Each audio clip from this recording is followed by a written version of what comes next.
नमस्कार मित्रों, वीडियो प्रारंभ करने से पहले एक बार भगवान राम लला को याद करना जरूरी है। तो चलिए एक मंत्र से भगवान राम का स्तुति करते हैं। आप सब भी हमारे साथ करें और राम लला का आशीर्वाद प्राप्त करें।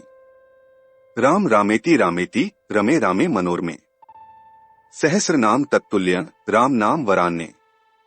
अर्थ पार्वती जी से भगवान शिव कहते हैं, श्री राम नाम के मुख में विराजमान होने से राम राम राम इसी द्वादशाक्षर नाम का जागृत, स्वप्न, सुषुप्ति इन तीनों अवस्थाओं में जप करो। हे पार्वती, मैं भी इन्हीं मनोरम राम में रमता रहता हूँ। यह राम नाम विष्णु जी के सहस्र नाम के तुल्य है। भगवान राम के राम नाम को विष्णु सहस्र नाम के तुल्य कहा गया है। आज के वीडियो में हम बात करेंगे श्री राम पताका के बारे में, जो श्री राम के नए मंदिर पर लहराएगा। क्या खास है इस ध्वज में, हमारे साथ या वीडियो के माध्यम से जानते हैं। अगर वीडियो पसंद आए तो चैनल को जरूर सब्सक्राइब करें। भगवान भारत की साझी सांस्कृतिक विरासत हैं। हर भारतीय को 22 जनवरी का बेसब्री से इंतजार है। भगवान राम की अयोध्या में प्राण प्रतिष्ठा भारत के इतिहास का स्वर्णिम दिन होगा। अयोध्या में भगवान राम की प्राण की प्रतिष्ठा होगी, यानी 22 जनवरी 2024 को रामलला विराजमान होंगे। 500 साल के लंबे इंतजार के बाद यह शुभ घड़ी आई है। इस दिन भारत भर में दिवाली मनेगी। भगवान राम लला ध्वज एकल त्रिकोण के आकार का है, जबकि दूसरे का अग्रभाग दो त्रिकोण के रूप में दो भागों में विभाजित है। शास्त्रज्ञ दो त्रिकोण श्री राम एवं सीता के परिचायक हैं। ध्वज भगवा रंग का है। इस ध्वज में दो छवियां अंकित होंगी, एक कोविदार का वृक्ष की और दूसरी भगवान सूर्य की होगी। क्योंकि भगवान राम सूर्यांशी थे, इसलिए सूर्य का प्रतीक होगा। कोविदार का वृक्ष क्यों, आइए इस जाने।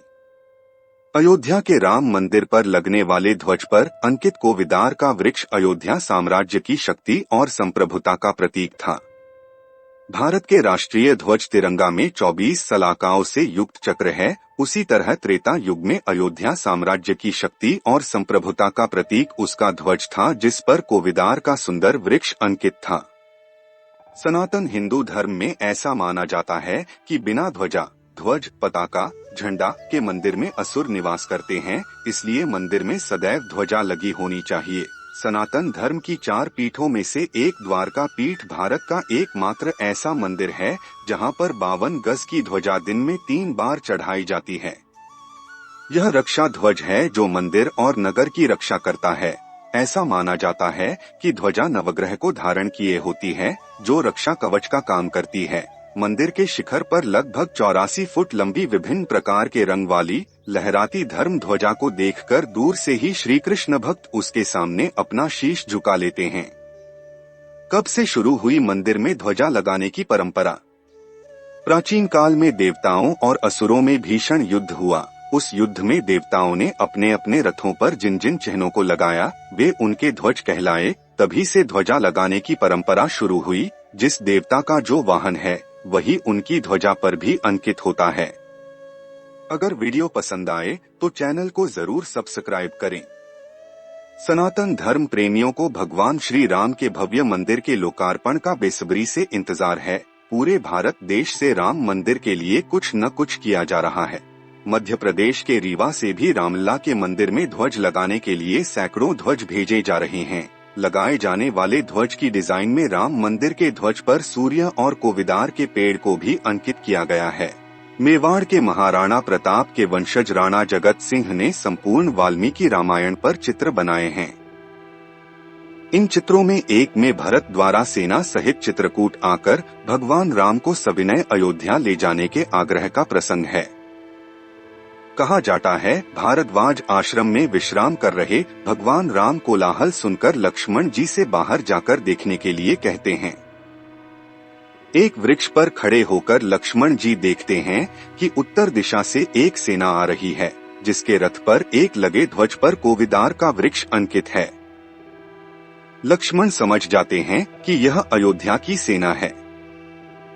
अयोध्या कांड के 84वें सर्ग में सबसे पहले आया कोविदार का उल्लेख। वाल्मीकि रामायण के अयोध्या कांड के 84वें सर्ग में उल्लेख है कि निषादराज गुह ने सबसे पहले कोविदार के वृक्ष से अयोध्या की सेना को पहचाना। कोविदार का वृक्ष अयोध्या के राज ध्वज में अंकित हुआ करता था। एक तरह से कोविदार का वृक्ष अयोध्या का राज वृक्ष हुआ करता था, जैसे कि वर्तमान में राष्ट्रीय वृक्ष बरगद है। समय के साथ कोविदार वृक्ष को लेकर की जानकारी कम होती गई। बताया गया कि जो लोग कोविदार को ही कचनार का पेड़ मानते हैं, उनकी धारणा गलत है। ध्वज तैयार करने के लिए बाकायदा रिसर्च की जा रही थी। इससे पहले भी श्री राम जन्मभूमि तीर्थ ट्रस्ट के महासचिव चंपत राय को ध्वज की तैयार डिजाइन भेजी थी, जिसे ट्रस्ट के महासचिव चंपत राय और 5 सदस्यीय कमेटी के द्वारा ध्वज पर विचार किया गया था। साथ ही ध्वज में बदलाव के लिए कुछ सुझाव भी दिए गए थे। उन्हीं सुझाव के आधार पर अब नई डिजाइन तैयार की गई है। दरअसल भगवान राम सूर्यवंशी थे। सूर्यवंश का प्रतीक सूरज है, इसलिए सूर्य को ध्वज में अंकित करने का सुझाव दिया गया था। साथ ही कोविदार के पेड़ को भी ध्वज में स्थान दिया गया है। इसके अनुरूप ध्वज में कोविदार वृक्ष के साथ सूर्यदेव का भी चित्र अंकित किया गया। पौराणिक मान्यताओं के अनुसार ऋषि कश्यप ने इस पेड़ की रचना की थी। इस पेड़ का जिक्र हरिवंश पुराण में भी मिलता है, जिसके मुताबिक कोविदार वृक्ष अयोध्या के राजध्वज में अंकित होता था। इसलिए ही इसे भव्य राम मंदिर के झंडे में चिन्हित किया गया है। वाल्मीकि रामायण में इस झंडे का जिक्र महर्षि वाल्मीकि ने किया था। वाल्मीकि रामायण के अयोध्या कांड में कोविदार वृक्ष के बारे में उल्लेख मिलता है, जिसमें ऋषि वाल्मीकि ने लिखा है, एष वै सुम्हान श्रीमान विट्पी संप्रकाशते विराजते उद्गत स्कंधा कोविदार ध्वजो रथे। मतलब शानदार शाखाओं वाला विशाल और गौरवशाली पेड़ वहां पर प्रमुखता से चमक रहा है। उस रथ पर कोविदार के पेड़ वाली पताका चमक रही है। पौराणिक मान्यता के अनुसार ऋषि कश्यप ने कोविदार वृक्ष की रचना की थी। हरिवंश पुराण के मुताबिक यह पेड़ पर्यावरण और स्वास्थ्य के लिए बेहद फायदेमंद होता है। मंदिर पर लगने वाले ध्वज पर अंकित कोविदार का वृक्ष अयोध्या साम्राज्य की शक्ति और संप्रभुता का प्रतीक था। सनातन की सामूहिक स्मृति से विलुप्त हो चुके कोविदार वृक्ष को लेकर उत्तर प्रदेश संस्कृति विभाग के अयोध्या शोध संस्थान के निदेशक डॉ. लवकुश द्विवेदी के निर्देश पर शोधार्थी ललित मिश्रा ने देश भर में वाल्मीकि रामायण पर बने चित्रों का अध्ययन किया और श्लोकों व कथानक से मिलान किया।